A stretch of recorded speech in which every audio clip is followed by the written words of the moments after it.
आज कैसे हैं आप लोग।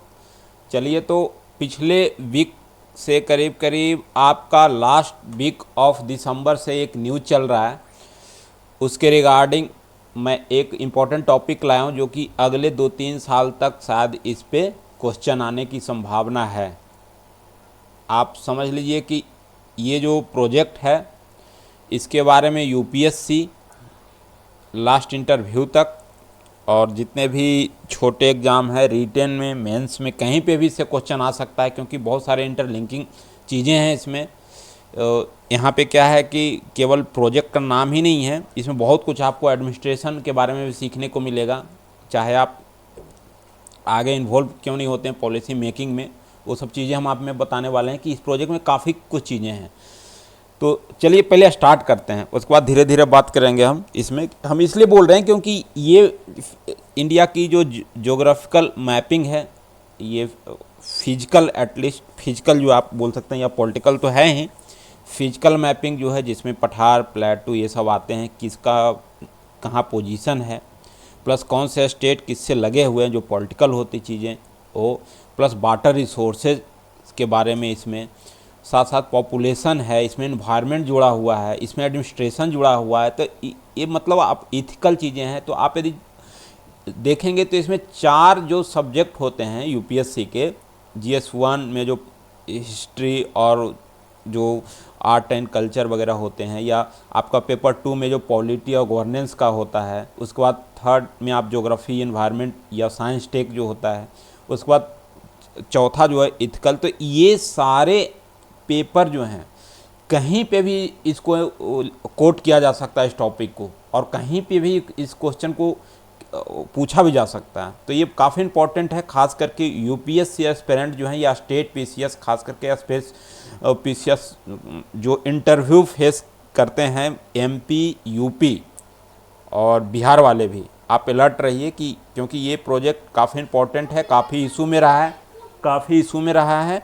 और उसके बाद ये जो एनडीए गवर्नमेंट है इसकी एक ड्रीम प्रोजेक्ट है, ठीक है। और ये एक्चुअली इसके प्रो भी हैं, कॉन्स भी हैं, दोनों चीज़ें हैं। तो हम देखेंगे कि आपसे यदि क्वेश्चन पूछा जाए, कमेंट इस प्रोजेक्ट पे कमेंट कीजिए, क्या कीजिए, तो सारे कुछ इसमें है। प्लस आप बहुत चीज़ें, नए टर्मिनोलॉजी सीखेंगे जब आप पॉलिसी मेकिंग या एडमिनिस्ट्रेशन, आप किसी डिस्ट्रिक्ट के एडमिनिस्ट्रेशन बढ़ते, या प्रिंसिपल सेक्रेटरी किसी मिनिस्ट्री के, खास करके जल शक्ति और इस तरह के फॉरेस्ट के प्रिंसिपल सेक्रेटरी, जो आप ज्वाइंट सेक्रेटरी बन जाते हैं उसके बाद जाते हैं, तो वहाँ तक ये टॉपिक काम आएगा आपको।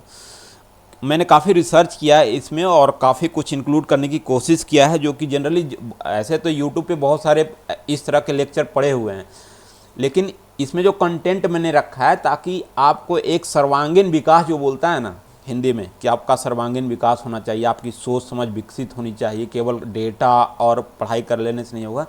इसलिए मैं इसको तैयार किया हूँ। आप इसके इम्पोर्टेंस को तब फील करेंगे जब हम इस लेक्चर को कवर कर लेंगे, तो क्योंकि बहुत सारे इसमें एक्सपीरियंस लोग भी होंगे जो कि एग्ज़ाम नहीं भी दे रहे होंगे, हो सकता है किसी एडमिनिस्ट्रेशन पोजीशन पे बैठे हों, तो उनके लिए भी ये कुछ चीज़ें इसमें ऐसी हैं जो कि उनकी जानकारी में नहीं होगा और ये इसमें है। तो चलिए हम स्टार्ट करते हैं। तो एक्चुअली 25 दिसंबर को जो है प्राइम मिनिस्टर हमारे जो मोदी सर हैं, उन्होंने क्या किया है कि इसका फाउंडेशन स्टोन को लेज किए हैं, ये केन बेतवा रिवर लिंकिंग प्रोजेक्ट का, ठीक है। तो इसके साथ क्या एनवायरमेंटल कंसर्न है, इस पे भी हम चर्चा करेंगे। तो चलिए एक एक करके हम देखते हैं इसको, ठीक है। और ये जो आयोजन हुआ था 25 दिसंबर को, इसमें आप देखिए पीछे बैनर लगा हुआ है, मैंने इसीलिए स्क्रीन में पहला रखा है कि इस दिन जो था और 100वीं जो जन्म जयंती था उनका, अटल बिहारी वाजपेयी जी का, उसी के अवसर पर इसको फाउंडेशन को इसी दिन रखा गया था, ताकि उनका ही ये ड्रीम प्रोजेक्ट था कि हम जितने भी रिवर हैं हमारे, जहाँ पे ज़्यादा बाढ़ आता है और जहाँ पे सूखा पड़ता है, तो क्यों ना हम बाढ़ वाले पानी को सूखे वाले की तरफ मोड़ दें, तो एटलीस्ट कुछ चेक एंड बैलेंस करने की हम कोशिश करें इस वाटर बॉडी को। तो चलिए इसी पे हम चर्चा आगे करते हैं, स्लाइड के थ्रू हम चलेंगे, एक एक चीज़ करके आपसे डिस्कस करते हैं। अब देखिए, prime minister Narendra Modi laid the foundation stone of Ken Betwa river linking national project on Wednesday December 25 year 2024। Just last week of December, ठीक है, on the birth anniversary of former prime minister Atal Bihari Vajpayee. और कांग्रेस क्रिटिसाइज ऑफ कोर्स, जितने भी ये तो political issue बना ही देते हैं, चाहे आप अपोजिशन में बीजेपी ही क्यों ना रहता, कांग्रेस रहता, ये जनरली चलते रहता है, क्योंकि उनका चार्टर ही है। यदि आप किसी अपोजिशन पार्टी में हैं तो आप गवर्नमेंट पे क्वेश्चन करने के लिए वहाँ पे हैं, ताकि चेक एंड बैलेंस होते रहे, और हो सकता है उसमें कुछ हो तो उसका संज्ञान लिया जा सके। तो ये बहुत बुरी बात नहीं है, ये पॉजिटिव ही हैं ये सब चीज़ें, और ये होना ही चाहिए।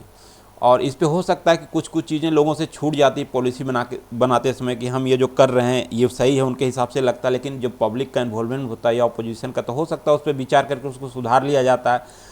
तो ये सब चीज़ें हो सकती है। तो इस पे हमें नहीं जाना है, हमें मेन इसको कवर करना है कि ये प्रोजेक्ट है क्या, और क्या इसका कंसर्न है, और क्या इसके पॉजिटिव पॉइंट हैं, और ये कहाँ पे हो रहा है। तो चलिए हम इसका एक क्लिप दिखाते हैं जो उन्होंने फाउंडेशन किया है, उस दिन क्या बोल रहे थे। हर साल करीब 1/3 देश में सूखा, तो औसतन 4 करोड़ हेक्टेयर क्षेत्र में बाढ़। यह संतुलन अगर खत्म हो जाए तो देश की अपार जल संपदा विनाश की नहीं, बल्कि सिर्फ और सिर्फ विकास की कहानी लिखेगी। यही वो सपना था जिसे भारत रत्न अटल बिहारी वाजपेयी ने देखा था, और जिसे प्रधानमंत्री श्री नरेंद्र मोदी ने साकार करने का प्रण लिया है, जिसका आगाज महत्वाकांक्षी और बहुप्रतीक्षित केन बेतवा लिंक प्रोजेक्ट। यही देखिए, यही जो लिंक है बीच में, ये देखिए बेतवा नदी है, और ये देखिए केन रिवर है, ठीक है। यही दोनों के बीच यहाँ से ये जोड़ने की है कि इसमें बहुत ज़्यादा पानी आ जाता है। ये केन रिवर जो है, इसमें बहुत ज़्यादा पानी आ जाता है बरसाती मौसम में, और इसकी वाटर कैरिंग कैपेसिटी उतनी है नहीं जितना इसमें पानी आ जाता है। तो होता क्या है कि यहाँ पे बांदा डिस्ट्रिक्ट में, एक्चुअली यूपी में, ये केन रिवर जो है ना जाके मिलती है बांदा डिस्ट्रिक्ट में। यमुना की ये ट्रिब्यूटरी है, बेतवा भी यमुना की ट्रिब्यूटरी है, लेकिन उसमें कैरिंग कैपेसिटी जितना है उतनी वाटर आती नहीं है, और ये बीच में बुंदेलखंड वाला एरिया पड़ता है जो कि सूखा रह जाता है। तो इसी पे बोला गया कि क्यों ना इसकी जो इतनी पानी हो जाती है, इस पे क्यों ना हम इसके पानी को इधर यदि मोड़ दें तो इसमें पानी डिस्ट्रीब्यूट हो जाए, जिससे इस एरिए में ये जो सूखा वाला जो प्रॉब्लम है वो सोल्व हो जाए। तो मेन यही गोल है इसका। तो देखते हैं आगे और क्या, हम पूरा आपको बताएंगे डिटेल में। जस्ट आप वीडियो को थोड़ा सा देखिए, 1 मिनट का वीडियो है। से होने जा रहा है। एक अटल जी का सपना था रिवर ग्रिड का, नदियों को जोड़ने का, केन बेतवा को जोड़ने का हमने बीड़ा उठाया है। नदियों को जोड़ने की प्रधानमंत्री की भीष्म प्रतिज्ञा के पीछे बूंद बूंद पानी के लिए तरसने वाले बुंदेलखंड क्षेत्र के लोगों को स्थायी राहत देने का संवेदनशील विजन है। अगर केन बेतवा जोड़ दी गई और पानी जमीन में जाना शुरू हो गया, तो पूरे बुंदेलखंड में जब पानी बहुत नीचे गया है, वो पानी ऊपर आना शुरू हो जाएगा। हर कोने में किसान को उसका लाभ होगा। इसके तहत केन नदी के 2800 MCM से ज्यादा बाढ़ के पानी को दौधन बांध द्वारा संचय किया जाएगा। केन के अतिरिक्त पानी को बेतवा नदी में भेजने के लिए 221 किलोमीटर लंबी लिंक नहर बनाई जानी है। इस क्षेत्र में विभिन्न टैंकों को, जलाशयों को लिंक परियोजना के साथ एकीकृत किया जाएगा। बुंदेलखंड की प्रगति और विकास का नया सूर्योदय हो रहा है। मैं इस परियोजना के लिए, जो सहकारी संघवाद का एक उत्तम उदाहरण है, माननीय प्रधानमंत्री जी को बहुत बहुत धन्यवाद देता हूं। इस परियोजना का लाभ मध्य प्रदेश के 9 जिलों पन्ना, टीकमगढ़, छतरपुर, सागर, दमोह, दतिया, विदिशा, शिवपुरी और रायसेन के साथ ही उत्तर प्रदेश के 4 जिले बांदा, महोबा, झांसी और ललितपुर को सीधे तौर पर मिलेगा। केन बेतवा लिंक परियोजना देश की पहली नदी जोड़ परियोजना है। मेरा दृढ़ विश्वास है कि परियोजना उत्तर प्रदेश, मध्य प्रदेश के बुंदेलखंड और उसके नजदीकी क्षेत्रों में भरपूर जल उपलब्ध करवाने में मददगार साबित होगी। बुंदेलखंड इलाके की तस्वीर बदलने वाली केन बेतवा परियोजना के पूरा होने पर दोनों राज्यों के 13 जिलों की 10.62 लाख हेक्टेयर कृषि भूमि में सिंचाई के लिए पानी मिल सकेगा। करीब 62 लाख लोगों को पीने के लिए शुद्ध जल उपलब्ध हो सकेगा और साथ ही कुल 130 मेगावाट बिजली उत्पादित होगी। केन देखिए, आप लोग जिस भी पॉलिटिकल पार्टी के सपोर्टर हैं, कृपया ये मत इस पे देखिएगा कि हम ये बीजेपी का प्रमोटर हैं या इसका अपोजिशन है। हम आपको दिखा रहे हैं कि किस तरह से कोई प्रोजेक्ट इंक्लूड होता है, उसका इनॉग्रेशन कैसे होता है, गवर्नमेंट की ये आपको भी जब इसका कंपाइलेशन करने के लिए दिया जाएगा, क्योंकि ये जो वीडियो है ना, ये पीएमओ से रिलीज हुई है, ठीक है। तो आप यदि पीएमओ में किसी आधिकारिक के तौर पे, तो हो सकता है इस तरह का वीडियो बनाने का जिम्मा आपको दिया जाएगा, ठीक है। ये कोई पॉलिटिकल पार्टी इसको क्रिएट नहीं करती, आप ऐसा मत समझिएगा। जो भी गवर्नमेंट बॉडी में जो उनके सहायता के लिए जो परमानेंट गवर्नमेंट बॉडी का सेटअप होता है, एक तो पॉलिटिकल पार्टी हुआ जो 5 साल में हमेशा चेंज होते रहता है, आप उसको प्रधानमंत्री चुन दीजिए, उसको ये कर दीजिए, जल शक्ति मिनिस्ट्री चुन। लेकिन होता क्या है कि उस प्रोजेक्ट जैसे जल शक्ति वाले जो मिनिस्ट्री है वो इसको ऑर्गेनाइज कर रही है, तो उसके जो प्रिंसिपल सेक्रेटरी होंगे या वो एक IAS होंगे, उनके अंडर में जितने भी ऑफिसर लोग काम करते होंगे, वो लोग इस वीडियो को कंपाइल किए होंगे। तो आपको हम ये सिखाना चाह रहे हैं कि किस तरह से वीडियो एडिटिंग होता है, इसमें देखिए कि इस तरह का डेटा कंपाइलेशन किया जाता है और एक पब्लिक के सामने रखा जाता है कि हम ऐसे ऐसे करने वाले हैं, ठीक है। ये पॉलिटिकल पार्टी को दिया जाता है, जो भी आपके चीफ वहाँ पे रहेंगे वो अपने जो सीनियर हैं या प्रधानमंत्री हैं उनको देंगे कि आपको सर ये दिखाना है, यही डेटा हमने किया है और ये ऐसे होता है। और प्लस यही एक वैलिड डेटा होता है, ये भी आप जानो। यदि एग्जाम में पूछ दिया जाए कि कितने किलोमीटर, तो इसमें यदि 221 किलोमीटर का दिखा रहा है, 221 किलोमीटर ही आप मानेंगे, ठीक है।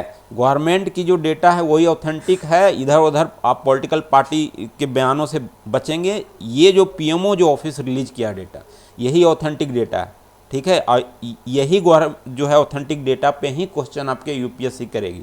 ऐसा नहीं कि आप बीजेपी सपोर्टर हो तो ये कर दो, आप बीजेपी के अगेंस्ट हो तो ये कर दो, कुछ नहीं। ये आप मान के चलो कि ऑफिशियल डेटा है, आपसे यही क्वेश्चन पूछा जाएगा और ये हम जस्ट सेंसिटाइज कर रहे हैं आपको कि इस तरह का चीज़ें होती है। बेतवा परियोजना से बुंदेलखंड के किसानों को सिंचाई के लिए मिलेगा पर्याप्त पानी और पूरे इलाके में खुलेंगे संभावनाओं के नए द्वार। तो इसको तो आप देख लिए। अब चलिए हम आगे आपको देखते हैं कि ये जो प्रोजेक्ट है ये जिस कंपनी को गया है उसका नाम है NCC लिमिटेड। ये हैदराबाद की कंपनी है, नागार्जुन कंस्ट्रक्शन कंपनी करके इसका नागार्जुन नाम है और ये हैदराबाद की कंस्ट्रक्शन कंपनी है। और ये डैम बनेगा, इसमें एक्चुअली एक डैम बनेगा। केन जो रिवर है ना, तो पन्ना रिजर्व जहाँ पे है और छतरपुर जो डिस्ट्रिक्ट है, पन्ना भी एक डिस्ट्रिक्ट है और छतरपुर डिस्ट्रिक्ट, मैं पूरा आगे डिटेल में कराऊंगा। मैं जस्ट इस यहाँ पे आ गया NCC का नाम, इसलिए मैं थोड़ा सा यहाँ पे क्योंकि दौधन डैम जो है ना, ये एक हो सकता है क्वेश्चन कहीं पे बन सकता है कि दौधन डैम कहाँ है या कहाँ बन रहा है। तो इसके लिए आपको थोड़ा सा ध्यान देना है यहाँ पे कि दौधन डैम को कंस्ट्रक्शन कौन कर रही है, NCC। और यही केन बेतवा लिंक प्रोजेक्ट का ये पार्ट है दौधन डैम, ठीक है। तो हम आगे दिखाएंगे क्या ये इम्प्लीकेशन डाल रहा है और क्यों इसको बनाया जा रहा है। ये जो प्राइस वाइस लिखा है ये सब में आप मत जाइए, ये सब डेटा आपसे नहीं पूछा जाएगा, ठीक है। चलिए आगे करते हैं इसको। NCC ये जो वही मैंने बोला, इसका मेन कॉन्ट्रैक्ट जो है ये साइन हो चुका है ऑलरेडी। इसको ये बोल रहा है कि टाइमलाइन जो मेरा है, ये टाइमलाइन के बारे में यहाँ पे देखिए बता रहा है आपको कि टाइमलाइन जो मेरा है ये 72 महीना है, ठीक है। 72 महीना का मतलब 6 साल के लिए इसको टाइम दिया गया है। 6 ईयर में इसको क्या करना है, पूरा करना है। इसको 6 साल का टाइम में ये प्रोजेक्ट क्या हो जाएगा, कंप्लीट हो जाएगा। जब से ये ऑर्डर प्लेस होगा, ऑर्डर प्लेस होता है गवर्नमेंट के तरफ से, तो उसको दिया जाएगा। और ये NCC जो है इसको पूरी तरीके से क्या करेगी, एग्जीक्यूट करेगी। मतलब इसका इंजीनियरिंग और प्लानिंग का भी काम इसी का है। यहाँ पे देखिए लिखा हुआ है फॉर GST। इसको काम क्या क्या दिया गया है, प्लानिंग भी करना है इसी को कि कैसे क्या होगा, सारे ये देगा करके कि कहाँ पे क्या रहेगा, कितना ऊंचा नीचा जो भी है, लंबाई सब देगा, डिज़ाइन वगैरह सब देगा। इंजीनियरिंग के क्या क्या इक्विपमेंट लगेंगे, क्या इंजीनियरिंग उसमें किया जाएगा, सारा hydro mechanical work for the dam, सारा काम इसी का है, ठीक है। और ये जो डैम साइट है, ये जो दौधन डैम है, ये छतरपुर डिस्ट्रिक्ट में मेन है जो लोकेशन चिन्हित किया गया। हालांकि थोड़ा सा पन्ना में भी जा रहा है, पन्ना का भी थोड़ा सा पार्ट इसमें है, इसमें नहीं दिया गया है, लेकिन ये जो है ये दौधन विलेज है, उसी के नाम पे दौधन डैम बन रहा है। तो और ये छतरपुर डिस्ट्रिक्ट का मेन जो पार्ट है उसमें है ये दौधन विलेज, तो यहीं पे दौधन डैम बनेगा। ठीक है, चलिए आगे चलते हैं इसमें।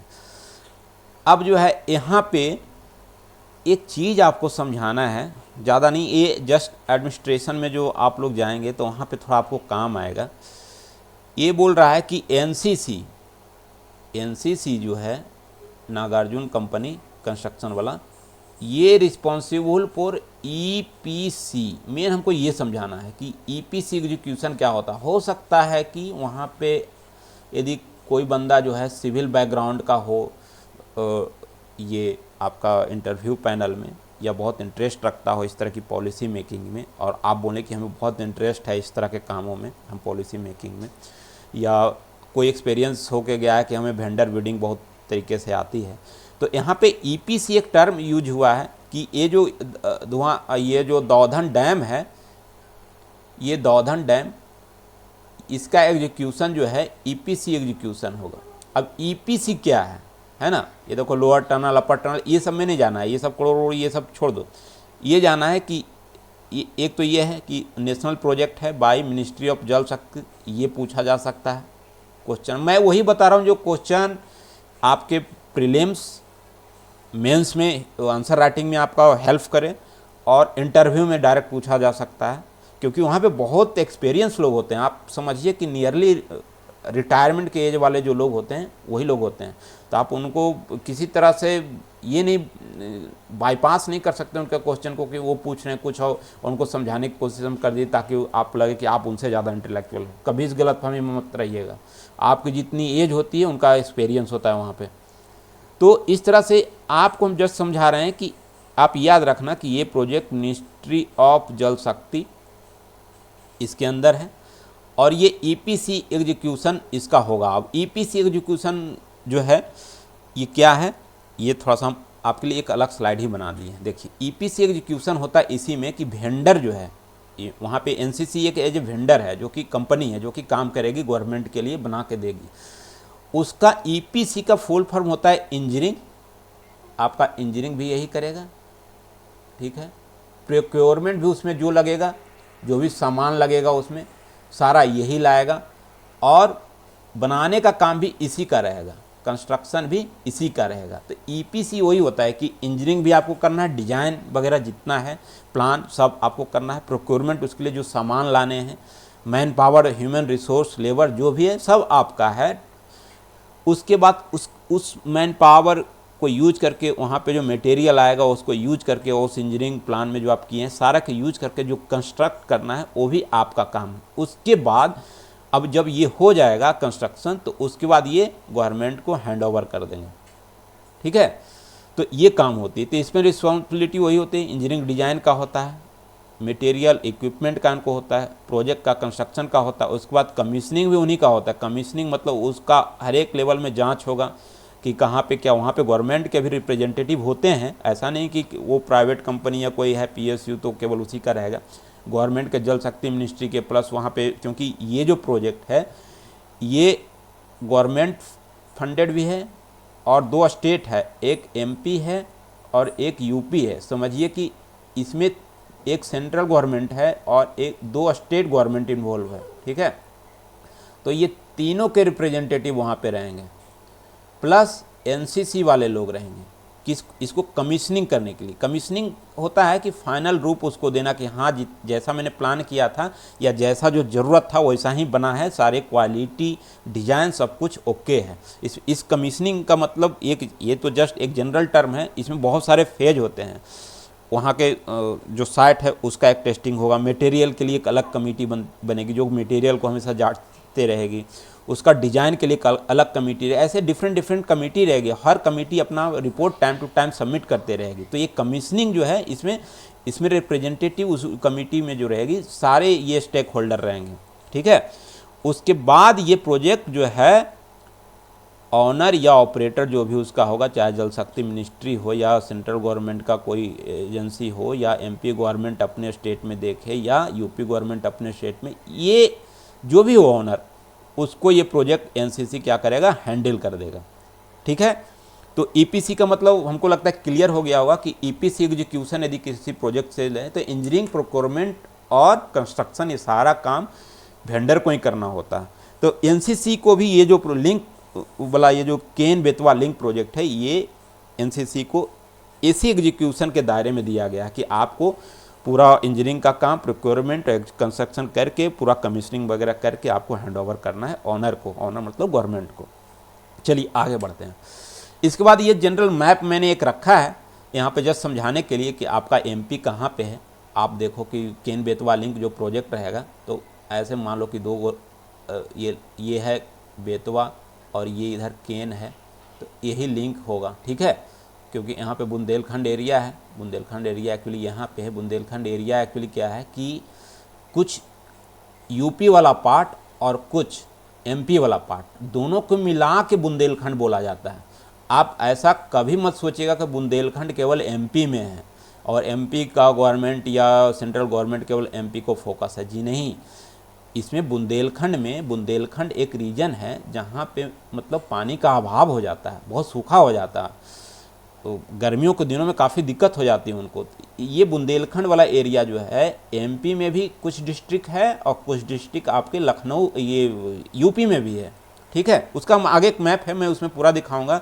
खास करके जो एमपी पीएससी वाले और जो यूपी पीसीएस वाले हैं वो थोड़ा सा उस पर ध्यान देंगे, क्योंकि कौन सा डिस्ट्रिक्ट हो सकता है पूछ ले कि बुंदेलखंड में आता है आपका एमपी में और यूपी में, तो वहाँ पे उनके लिए थोड़ा हो। जो यूपीएससी वाले हैं उनके लिए उतना कोई खास, उनके लिए जस्ट इतना है कि बुंदेलखंड रीजन दोनों स्टेट में है, ठीक है। चलिए तो आगे चलते हैं इससे फिर हम। ये देखिए बुंदेलखंड रीजन मैंने यहाँ पे कर भी दिया। यहाँ पे देखो कि ये जो पन्ना है, ये पन्ना ये एमपी वाला है। ये देखो छतरपुर, ये क्या है एमपी का है। ये देखो टीकमगढ़, ये सब क्या है, ये सब तो एमपी का है ही। इधर देखो बांदा, हमीरपुर, ये सब क्या है झांसी, ये यूपी का डिस्ट्रिक्ट है। तो बुंदेलखंड केवल आप ये ऐसा मत समझ लो कि केवल एमपी में है। Bundelkhand region which is very dry region in generally in summer season are located in both state, MP as well as in UP, ठीक है। और ये केन बेतवा लिंक प्रोजेक्ट जो है जनरली फोकस्ड जो है बुंदेलखंड रीजन में पानी पहुंचाने का ही है, ठीक है। प्लस और दिखाएंगे, नॉट ओनली दिस, जनरली क्या होता है कि समर के सीजन में ना, जब समर के बाद जस्ट बारिश होती है, हल्का सा भी बारिश होता है तो बांदा उंदा में बाढ़ आ जाते हैं। ये जो यूपी वाला एरिया है ना बांदा, यहीं पे केन नदी जो है इधर से जाती है, ठीक है। अब केन नदी जाती तो अब इसमें वाटर कैरिंग कैपेसिटी उतनी है नहीं जितना चौड़ा इसको होना चाहिए। और क्या होता है कि ये जो बरसात वाली मौसम होती है उसमें इतना पानी पड़ता है कि ये ओवरफ्लो होकर इसमें बाढ़ उड़ा जाता है। तो इससे भी बचने के लिए ये किया गया कि नहीं, हम ऐसा करते हैं इसके पानी को यहीं पे रोक देते हैं, डैम बनाते हैं इस एरिया में। ऐसे यहाँ पे डैम का ज़्यादातर एरिया तो छतरपुर में ही रहेगा, जो दौधन डैम है। थोड़ा सा एरिया ये पन्ना है और पन्ना एक रिजर्व है। यहाँ पे देखिए कि ये पन्ना टाइगर रिजर्व जो है ना, एक बायोस्फीयर यहाँ पे ऑलरेडी है। उसी के लिए जो अपोजिशन वाले हैं, वहाँ के लोकल लोग हैं, वो बोल रहे हैं कि आप डैम यहाँ पे डैम बना दीजिएगा तो पानी जो है यहाँ पे रोक के इसमें चढ़ाइएगा। मान लीजिए ये थोड़ा सा सूखा एरिया, तो इसमें जाएगा कब, जब इसमें थोड़ा सा ऊपर करेंगे तभी तो इसमें जाएगा पानी। और इधर आपका बेतवा रिवर है और ये केन है, ये मान लो केन है, ये बेतवा है। अब जब डैम बनाएंगे तभी तो इसमें जाएगा। अब जब जाएगा तो इसमें डैम जब बनाएंगे तो इसका कुछ तो एरिया सबमर्ज हो जाएगा पानी में। तो आप तो पन्ना टाइगर रिजर्व में जो आप तो कुछ एरिया तो डैमेज हो जाएगा, उसकी बायोडाइवर्सिटी जो है पहले जो नेचुरल थी वो तो रह नहीं पाएगी। ये सब कंसर्न है। देखते हैं आगे क्या स्लाइड्स में है। मैं सारा कुछ इंक्लूड करके रखा हूँ आपके लिए कि आपके पास यदि ऐसा चैलेंजिंग क्वेश्चन आ जाए कि पॉजिटिव में आप कमेंट कीजिए, निगेटिव में कीजिए, या बैलेंस में आपको करना है। आपको जनरली एज ए गवर्नमेंट का एग्जाम दे रहे हैं, आपको बैलेंस में करना है, किसी के झांसे में नहीं आना है, क्योंकि आपको जनरली क्या है प्रोजेक्ट के फेवर में रहना है। आप डायरेक्टली ऐसा समझिए, मैं डायरेक्टली ऐसा एज ए मेंटर बोल रहा हूँ, आपको हमेशा प्रोजेक्ट के फेवर में रहना है, कंसर्न दिखाना है, लेकिन आपको डिप्लोमेटिक जैसा बोलना है वहाँ पे कि ये सर कंसर्न तो है, लेकिन एक्चुअली उससे ज़्यादा कंसर्न है कि हम बाहर से ये जो डाइजेस्टर होता है इस तरह के बरसात के दिनों में या जो समर के सीजन में पानी का अभाव होता है, तो हम कितने कुछ कर रहे हैं। हल्का सा यदि वहाँ पे मेरे को एडजस्टमेंट भी करना, मैनेज भी करना पड़ा तो हमको किसी और दूसरे तरीके से उसको मैनेज कर लेंगे, उसका सोल्यूशन हम कुछ निकाल लेंगे। लेकिन ये तो मेरा प्रॉब्लम, इस तरह से आपको डिप्लोमेटिक आंसर दे के आपको निकलना है इंटरव्यू में, ताकि वो समझे कि ऑफ कोर्स ये हर सिचुएशन को, क्योंकि पब्लिक जब आप भीड़ गर्दी में कहीं पे कुछ भी दंगा फसाद हो जाता है तो पब्लिक का ऐसा ही कुछ उटपटांग क्वेश्चन रहता है, ऐसे हो जाएगा, हम नहीं करने देंगे, प्रोटेस्ट कर रहे हैं, वहाँ पे जाकर आपको उनको समझाना है।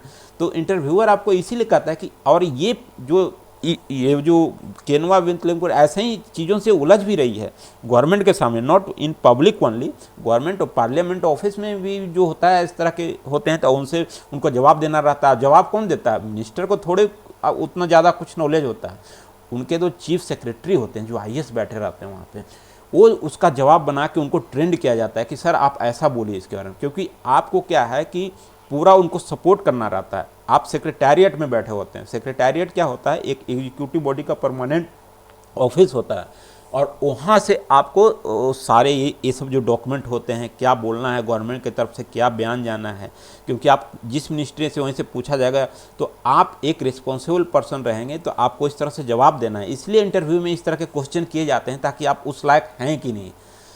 ऐसा नहीं कि जस्ट अगेंस्ट में बोल दिए इससे डूब जाएगा, ये हो जाएगा, तब फिर गए। चलिए कोई बात नहीं, हम अभी इसमें आगे बता रहे हैं आपको। तो ये देखिए कि बुंदेलखंड रीजन, यहाँ पे आपको थोड़ा सा डिस्ट्रीब्यूशन भी मैं दिखा दिया हूँ। ये जो आपका ऊपर में जो ब्लू वाला है ना, ये यूपी वाला पार्ट है, ठीक है, ब्लू वाला यूपी है और ये ग्रीन वाला MP है। तो देखो बुंदेलखंड में है कि नहीं, ललितपुर, झांसी, हमीरपुर, महोबा, बांदा और चित्रकूट, ये देखो, ये तो MP में नहीं है, ये तो उत्तर प्रदेश में है। उसके बाद यहाँ पे बुंदेलखंड रीजन में टीकमगढ़, छतरपुर, उसके बाद पन्ना, दमोह, सागर, ये जो डिस्ट्रिक्ट है बुंदेलखंड का, और उधर एक दातिया, ये देखिए क्या है कि ये MP का पार्ट है। तो आप ऐसा कभी मत समझो बुंदेलखंड का मतलब कि केवल यूपी का पार्ट है, MP का है। थोड़ा सा ध्यान देने वाली ज्योग्राफी का क्वेश्चन हो सकता है कहीं पे पूछ ले। चलिए आगे बढ़ते हैं आप। उसके बाद केन बेतवा, इसमें तो कोई ख़ास ज़्यादा साफ फोटो नहीं है, फिर भी मैं आपको आगे दिखाता हूँ। इसमें देखिए मध्य प्रदेश में, ये देखिए पन्ना नेशनल पार्क, जिसके बारे में पन्ना टाइगर रिजर्व यहीं पे है, और यहीं से ये लिंक प्रोजेक्ट जो है केन बेतवा। अच्छा, केन बेतवा, बेतवा केन इसलिए नहीं है कि इसकी पानी जो है केन के तरफ से बेतवा के तरफ जाएगी। ये सब भी क्वेश्चन हो सकता है, बन सकता है आपसे, ठीक है ना। आपको आपके कंसेप्ट को क्लियर करने के लिए ना, या पूछने के लिए कि कितना जानता है, तो जस्ट ये बोल दे कि अच्छा बेतवा केन लिंक प्रोजेक्ट का नाम क्यों नहीं दिया गया, केन बेतवा ही क्यों दिया गया? तो इसका यही जवाब है कि केन में ही ज़्यादा पानी आ रहा है, ये बेतवा के अनुसार, और प्लस इसी के पानी को हम रोक के उधर यदि बेतवा की तरफ मोड़ दें इस टनल से, नहर से, तो इधर का भी बाढ़ वाला प्रॉब्लम भी सोल्व हो जाएगा, और ये यहाँ पे जो बुंदेलखंड वाला एरिया है, यहाँ पे सिंचाई का भी काम हो जाएगा, और इसकी वाटर कैरिंग कैपेसिटी यदि एक्स्ट्रा हुआ तो इससे चल जाएगा, तो उधर बाढ़ भी नहीं आएगा। और दोनों जो है जमुना की ट्रिब्यूटरी है, जमुना में जाकर मिल जाएगा, जमुना पे फाइनली प्रयागराज में, या हाँ ऑफ कोर्स प्रयागराज में गंगा से मिल जाती है, ठीक है। अब और देखते हैं आगे। तो ये प्रपोज लिंक जो प्रोजेक्ट है, यहाँ पे देख रहे हैं आप कि वहाँ पे पन्ना नेशनल पार्क से वहाँ पे ओरछा जो है वो झांसी के आसपास वाला एरिया, वहाँ पे जाके बेतवा में मिल रहा है, ठीक है। चलिए इसके बाद देखिए, प्राइम मिनिस्टर मन की बात में 2024 में एक बार उन्होंने केन रिवर के क्रोकोडाइल का जिक्र किया था। आप ये सब भी थोड़ा सा ना इम्पोर्टेंट है, मैं क्रोकोडाइल के बारे में थोड़ा सा डिटेल से भी बताऊँगा। यहाँ पे ये जो क्रोकोडाइल्स इन केन रिवर, इसके बचाने के लिए वो बोले थे कि कुछ टेक्नोलॉजी हो या जो भी लेटेस्ट चीज़ें हो उसको कंजर्वेशन करना है, क्योंकि वहाँ पे जो है ना, ये वाइल्ड लाइफ के कंजर्वेशन के लिए आजकल ऑन द ग्लोब जो है बहुत सारे कंसर्ट चल रहे हैं, क्योंकि बहुत सारे इंस्टिंक्ट और इंडेंजर्ड कैटेगरी में आ गए हैं IUCN के। तो हम देखेंगे कि इसके बारे में भी कुछ वो मन की बात में बोले। इसका मतलब है कि केन रिजर्व में हमको ये जो क्रोकोडाइल की एक प्रजाति है उसको भी हमें सेव करना है, ठीक है, तो उसमें पाया जाता है। ये थोड़ा सा आपको याद रखना, आगे हम बताएंगे इसके बारे में थोड़ा सा, आगे एक स्लाइड ही पूरा डेडिकेटेड इसी पे रखे हुए हैं। तो आप थोड़ा सा ये ध्यान रखिए कि हो सकता है इस तरह का क्वेश्चन आ सकता है। उसके बाद बुंदेलखंड रीजन, ये जो हमने बोला है वही सब क्या है इसमें जस्ट टेक्स्ट में लिखा हुआ है। आपको थोड़ा सा ये यहाँ पे याद रखना है कि ये जो केन है, केन रिवर कहाँ से निकलती है, ये कभी कभी हो सकता है पूछ ले। तो अहिर गांव है नॉर्थ वेस्ट स्लोप का कैमूर रेंज में, अहिर गांव, ठीक है, जो कि जबलपुर डिस्ट्रिक्ट में पड़ता है मध्य प्रदेश में। एक कैमूर रेंज आप देखिएगा यहाँ इस तरह से, तो यहाँ पे नॉर्थ वेस्ट वाला जो पार्ट है ना, यहाँ से ही केन निकलती है। हम आगे मैप पे दिखाएंगे आपको, ठीक है। इसकी इसी कैमूर रेंज वाला जो स्लोप है, कैमूर कहाँ से कहाँ तक है, एमपी से स्टार्ट होता है कैमूर रेंज और यूपी है, और ये रोहतास सासाराम जो है ना बिहार का, वहाँ तक जाता है, ठीक है। तो हम आपको दिखाएंगे आगे स्लाइड में पूरा रखे हुए हम। अब देखिए यहाँ पे कि इसमें जो है केन में सबसे पहला तो एक घड़ियाल जो है, ये क्रोकोडाइल का एक जाति है घड़ियाल, उसका मुंह ना पूरा लंबा होता है, मैं आगे फोटो दिखाऊंगा आपको। तो केन रिवर में ना एक घड़ियाल पाया जाता है, और वो केवल इंडिया में ही पाया जाता है और नेपाल में पाया जाता है। ऑन द ग्लोब वो जो घड़ियाल है ना कहीं नहीं पाया जाता है। ब्लैक कलर का होता है उसका स्किन। क्रोकोडाइल का ना स्किन हल्का सा वो गेहुआ कलर का होता है, लेकिन ये जो घड़ियाल रहेगा ना, क्रोकोडाइल का ही एक प्रजाति एक्चुअली, इसका मुंह पूरा शार्प लंबा रहता है, ठीक है, और ब्लैक स्क्रीन रहता है। और ये केन रिवर में उधर नेपाल में कुछ दो नदी है, उसका भी नाम आगे जिक्र है, इसमें पाया जाता है। और दूसरा चीज़ केन में एक और इम्पॉर्टेंट चीज़ है केन का, वो आपको याद रखना है, सजहर या डेंड्रेटिक एजेट स्टोन, ठीक है, ये पाया जाता है इसमें। ये बहुत रेयर है। इसकी खूबी जानते हैं क्या, सजहर पत्थर छोटे छोटे होते हैं गोल गोल, इसमें अंदर में पेड़ उड़ का मैंने नेचुरल फिगर ऑटोमेटिक अपने बना रहता है उसको जब तराशते हैं तो, और उसके जेम्स एक्सपोर्ट होता है यहाँ से, ठीक है। और ये बहुत मतलब ये वहाँ का लाइवलीहुड एक तरह से बन गया कुछ लोगों का, जो केन रिवर के आसपास के लोग हैं उनके लिए कहीं कहीं पे ये सजहर पत्थर से वो लोग स्टोन से काफ़ी डेकोरेटिव आइटम बनाते हैं और वो बेचते हैं, बाहर भी जाते हैं ये चीज़। तो ये सजहर पत्थर आपको दिखाता हूँ मैं, रुकिए। सजहर पत्थर ये देखो, अब देख रहे हैं, ये केन रिवर में पाई जाती, कहीं नहीं इंडिया में और कहीं नहीं पाई जाती, केवल केन रिवर में। अब देखो ये पत्थर को तराशा हुआ है, देखो कि अंदर पत्ता पेड़ ऑटोमेटिक, ये कोई कलर आप ऐसा मत समझो कि ये पेंट उंट किया हुआ है, ये इसके अंदर ऑटोमेटिक बना हुआ है, ठीक है। मतलब एक समझो कि प्रकृति का एक आश्चर्य है ये, कि पत्थर के अंदर इस तरह का डिजाइन किया हुआ है नेचर का। ये तो फोटो में उतना अच्छा नहीं लग रहा है, जब आप इसके स्टोन्स वगैरह देखेंगे ना काफ़ी अच्छा लगेगा। तो इसी को सजहर पत्थर, तो ये भी हो सकता है कि आर्ट एंड कल्चर वगैरह से इस तरह से हो सकता है, जो वहाँ पे लोकल MPPCS जो दे रहे हों उनके लिए थोड़ा सा है कि सजहर पत्थर क्या होता है या ये कहाँ पाया जाता है। एक सजहर पत्थर का नाम आपने सुना है कि नहीं, या सजहर क्या है, ऐसा कुछ आ जाए तो घबराइएगा नहीं, ये केन रिवर में ही मिलता है, ठीक है। और उसके बाद केन रिवर की लंबाई कौन सा है, या केन का जो है ये बेवास, देवार, कैथ, बैंक, कोपरा और ये जो बिरमा है जो ट्रिब्यूटरी है, ये सब उतना हमको नहीं लगता पूछेगा, पता नहीं। यदि आप MP में, यदि MPPCS में इंटरव्यू या कहीं पे जाते हो, आप बोलते हो कि हम उस रीजन से हैं, तो उस रीजन से यदि इंटरव्यू जानता है कि वहाँ पे ये रिवर है, तो हो सकता है पूछ दे कि किसकी ट्रिब्यूटरी है ये सब, तो वो तो बता ही देंगे आप लोग यदि वहाँ के होंगे जन, तो ऐसा कुछ है नहीं। बाकी तो जो अब मान लीजिए हम कहीं और दूसरे डिस्ट्रिक्ट या दूसरे स्टेट से हैं और हम MPPSC में पार्टिसिपेट कर रहे हैं या UPPCS में, तो इस तरह के क्वेश्चन नहीं रीजनल पूछे जाते हैं। यदि बहुत इंपॉर्टेंट GI टैग वगैरह किसी चीज़ को मिला हुआ है तब ऐसा क्वेश्चन बन सकते हैं, ठीक है।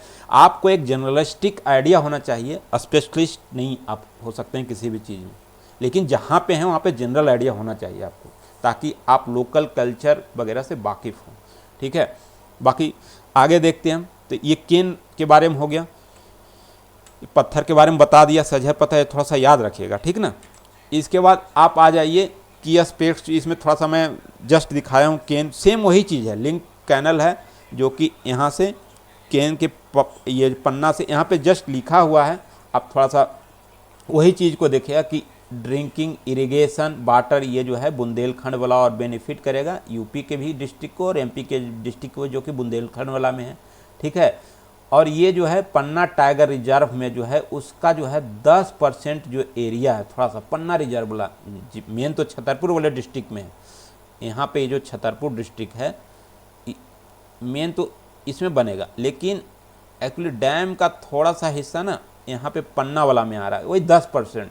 तो ये बोल रहा है कि प्रोजेक्ट डिफॉरेस्टेशन पोर्शन ऑफ पन्ना, बोल रहा है कि थोड़ा सा वहाँ पे जंगल उंगल काटना उटना हो सकता है पड़ जाए, तो एक थोड़ा सा ये हजार्ड है। और प्रोजेक्ट बेनिफिट करेगा यूपी एमपी को ड्रिंकिंग वाटर के लिए, उनका इरिगेशन के लिए, है ना।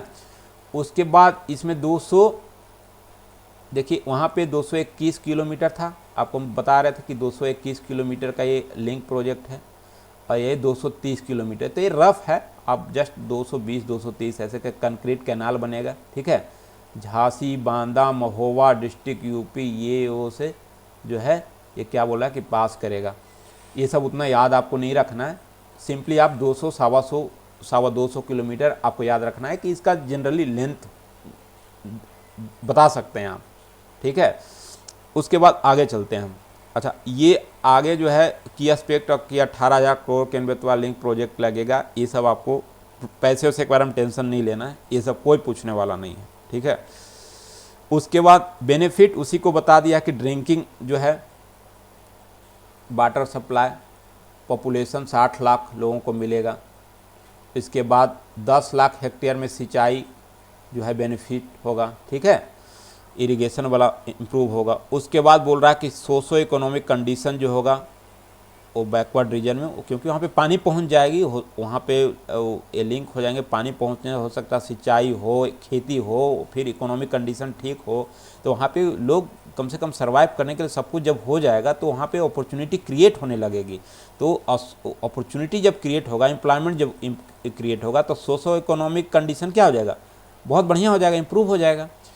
उसके बाद है कि अब जब वहाँ पे देख रहे हैं कि डैम बनेगा, तो ऑफ कोर्स डैम बनेगा तो हम उसका बेनिफिट ले ही सकते हैं, हाइड्रो पावर लगा देंगे, डैम से पानी निकलेगा नीचे, वो टरबाइन पे गिरेगा और उससे जनरेट होगी बिजली, करीब करीब 27 मेगावाट देखिए बोल रहा है। सोलर पावर भी बोल रहा है कि होगा यूटिलाइज, हो सकता है सोलर प्लेट भी लगा दिया जाए, नीचे में कैनाल खोदे और उसके किनारे किनारे क्या करे सोलर प्लेट भी लगा दे, जिससे कि इसके जो और जो चीज़ें हैं कि दिन में चलो ये दे रहा है, इसमें जो भी इसको मेंटेन करने के लिए या नियर बाई इलेक्ट्रिसिटी प्रोवाइड करने के लिए सोलर प्लेट लगा दो। गांव में इकोनॉमिक ये जो सोशो इकोनॉमिक कंडीशन होगा केवल सिंचाई से होगा, सिंचाई के आसपास हो सकता है कि इसके पानी को इधर फैलाने के लिए यहाँ पे ऑटोमेटिक मोटर लगा दे और बोले कि ये मोटर जो है सोलर पैनल से चलेगा, तो सोलर पैनल से यहाँ पे बुंदेलखंड वाला एरिया में जाएगा।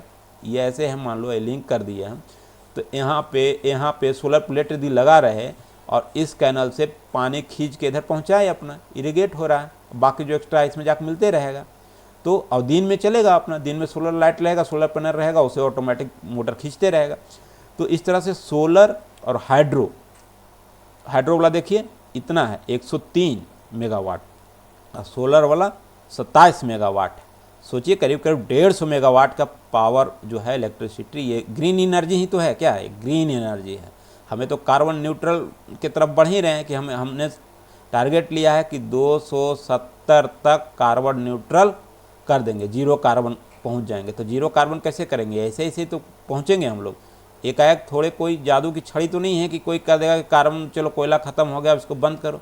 धीरे धीरे हम लोग ये सब चीज़ें, ये देखिए गवर्नमेंट इनिशिएटिव ले रही है, हमें भी घरों में इसमें इन्वॉल्व होना पड़ेगा, तब जाके कहीं कहीं हम कार्बन को डिग्री 35% तो 2035 तक ही हम लोग का टारगेट है कि कार्बन कटिंग करना है 35% या 30% इसको मान लीजिए 2035 तक, ठीक है।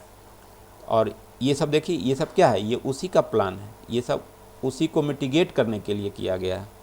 उसके बाद ऑफ कोर्स फूड सिक्योरिटी, जब सिंचाई होगा खेती होगी तो वहाँ पे फूड सिक्योरिटी और एम्पावर होगी, ठीक है। तो ये सब बेनिफिट हैं, बहुत सारे फ़ायदे हैं इसके, और ये सब सारे मेंस में आप लिख सकते हैं बहुत बढ़िया से।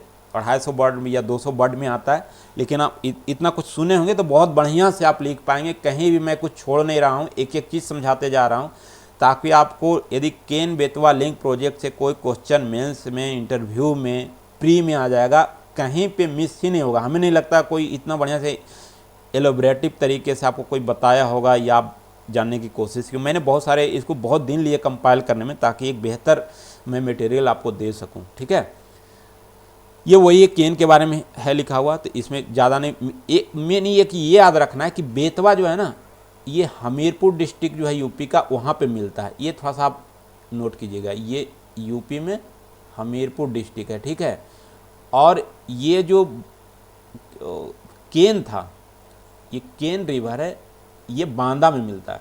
ठीक है, केन जो है ये देखिए यमुना में बांदा डिस्ट्रिक्ट से मिलता है, यहाँ पे लिखा हुआ है बांदा डिस्ट्रिक्ट यमुना में, और बेतवा जो है हमीरपुर में, हमीरपुर यूपी का ही एक डिस्ट्रिक्ट है, वहाँ पे ये भी यमुना से मिलती है। ठीक है, आप ये देखो कि केन बेतवा और ये केन, ये दोनों जनरली, ये यमुना है।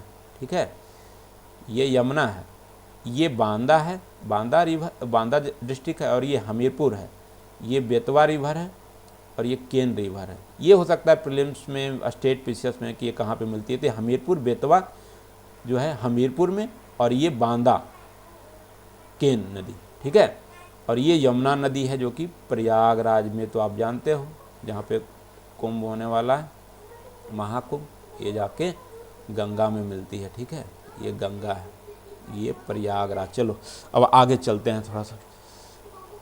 उसके बाद केन रिवर के बारे में है, तो ये जो है अहिर गांव, हमने बताया है कि कैमूर वाले का जो रेंज है, उसमें जो नॉर्थ और वेस्ट वाला ये जो स्लोप है, यहाँ से केन रिवर निकलती है। ये जबलपुर डिस्ट्रिक्ट के आसपास है। ठीक है, मध्य प्रदेश में। ठीक है, एलिवेशन वगैरह याद नहीं रखना है, विंध्या रेंज में है। कैमूर रेंज एक अलग ही, विंध्या रेंज अलग है। मैं रुकिए थोड़ा सा दिखा देता हूँ मैप। ये देखिए, ये देखिए, ये कैमूर रेंज है। ठीक है, तो ये वेस्टर्न नॉर्थ जो है ना, ये यहाँ से स्लोप से जो है ये निकलती है वो केन नदी। अब विंध्या रेंज से तो वो निकलती है, क्या नाम है इसका, बेतवान रिवर। ठीक है, तो ये देखो एमपी में ही विंध्या रेंज है।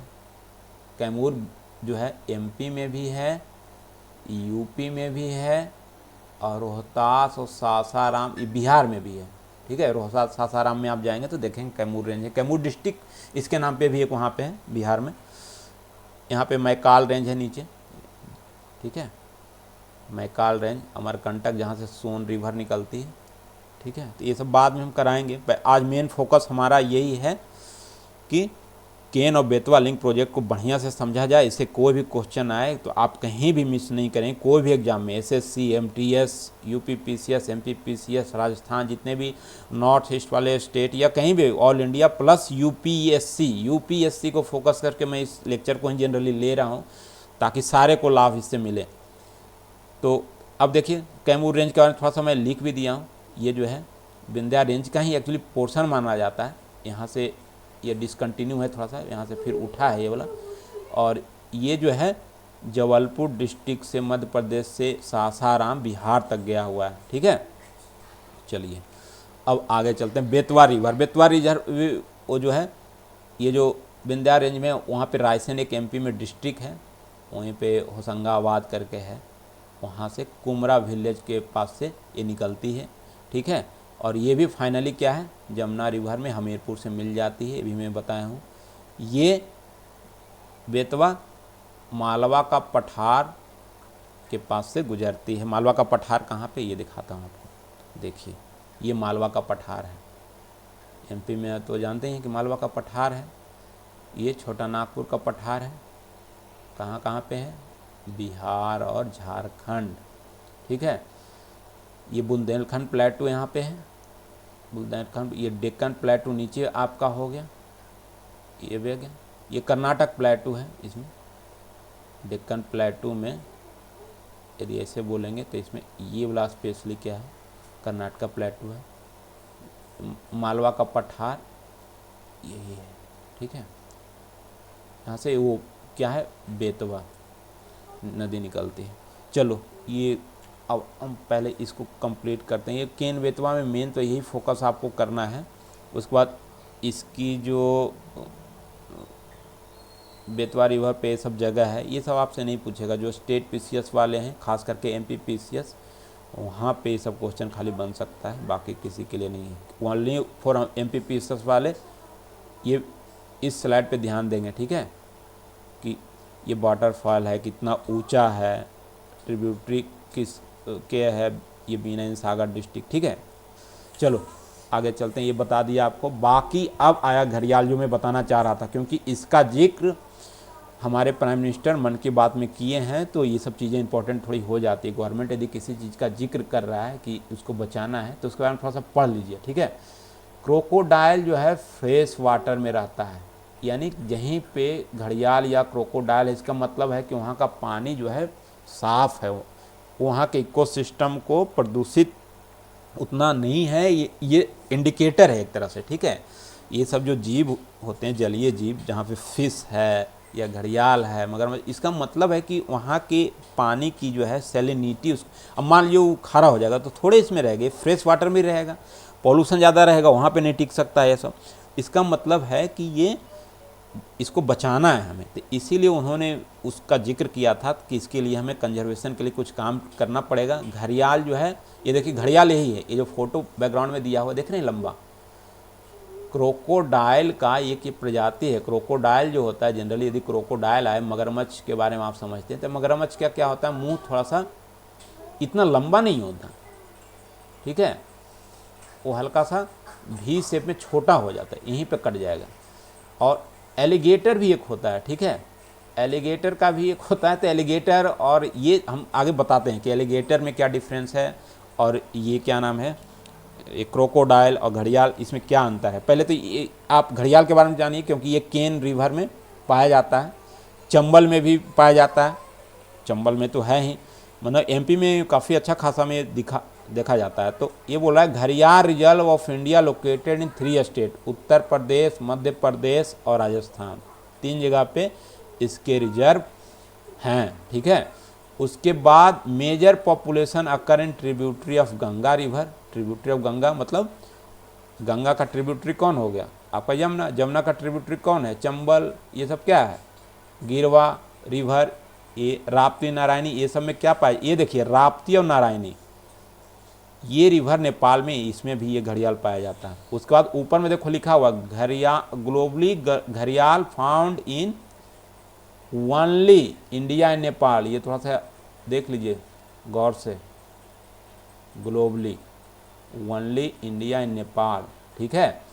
और ये देखिए, ये जो है कंपेयर टू एलिगेटर और क्रोकोडाइल, घड़ियाल है जो वेरी लॉन्ग एंड नैरो, ठीक है, स्नॉट, ये जो इसको स्नॉट बोलते हैं, देखो मुंह का जो अगला वाला थोथना जिसको बोलते हैं, वो कितना लंबा है, वेरी लॉन्ग एंड नैरो, यही है घड़ियाल, ठीक है। और IUCN का स्टेटस थोड़ा सा देख लीजिए, कभी कभी इन्वायरमेंट वाले में इसका तो एक टेबल ही भी रहता है, आपको रटाया जाता है, लेकिन एक एक करके याद कीजिए, इस तरह से कहानी पढ़िए। इंडेंजर्ड, क्रिटिकली इंडेंजर्ड कैटेगरी में है, ठीक है। और वाइल्ड लाइफ प्रोटेक्शन एक्ट 1972, ये तो सब लोग जानता होगा, जो भी इन्वायरमेंट पढ़ता होगा, कि वाइल्ड लाइफ प्रोटेक्शन एक्ट 1972, हर जगह आपको यही मिलेगा 1972, तो इसको तो हमेशा रट ही लीजिए। वाइल्ड लाइफ प्रोटेक्शन एक्ट 73, 74 नहीं रहता है, 72 ही रहता है, एक बार याद कीजिए, सब जगह यही काम आएगा आपको, है ना। अच्छा, शेड्यूल 1 में है, शेड्यूल 1 किसको मेंटेन करता है, यही क्रिटिकल इंडेंजर्ड जो रहते हैं ना, उसके लिए शेड्यूल 1 है, यानी क्रिटिकल इंडेंजर्ड आए सीधा शेड्यूल 1 बोल दीजिएगा। और हमारा घड़ियाल इसी में है, शेड्यूल 1 में क्रिटिकल इंडेंजर्ड है, ठीक है। तो ये थोड़ा सा याद रखने वाली बात है इसमें। आगे चलिए, अब देखिए थोड़ा सा हम यहाँ पे रखे हुए हैं, इसके लिए स्लाइड हम बना के रखे थे, ताकि कहीं भी कुछ आ जाए हल्का सा क्वेश्चन इसमें, तो आप हल्का सा इसको समझ पाएँ। नॉर्मल भीड़ से यदि आपको आगे निकलना है, ये सब छोटी छोटी चीज़ों को आपको समझना, ज़्यादा टाइम नहीं लगता, लेकिन पता नहीं लोग आलस। अब देखिए, एक क्रोकोडाइल है, क्रोकोडाइल, एलिगेटर के बारे में तो आपको बता दें कि पूरा शार्प और लंबा होता है, और क्रोकोडाइल एलिगेटर में हल्का सा अंतर होता है। ये देखिए, इसका फेस हल्का सा चौड़ा ज़्यादा एलिगेटर का, इसका देखिए कम है, ये भी शेप जैसा है ना, आगे भी शेप जैसा, ये देखिए ऐसे है, और ये हल्का सा यू शेप जैसा लग रहा है, यानी ये थोड़ा सा चौड़ा रहेगा एलिगेटर। और ये थोड़ा सा, ये और एक चीज़ है, ये ब्लैक रहता है, ये गेहूं कलर का होता है, ठीक है। टीथ आर विजिबल, एलिगेटर में टीथ देखो हिडन बोल रहा है, टीथ नहीं दिखेगा, और इसका जो है क्रोकोडाइल का टीथ दिखेगा, वो तो मुंह फाड़ेगा तो दोनों का दिखेगा।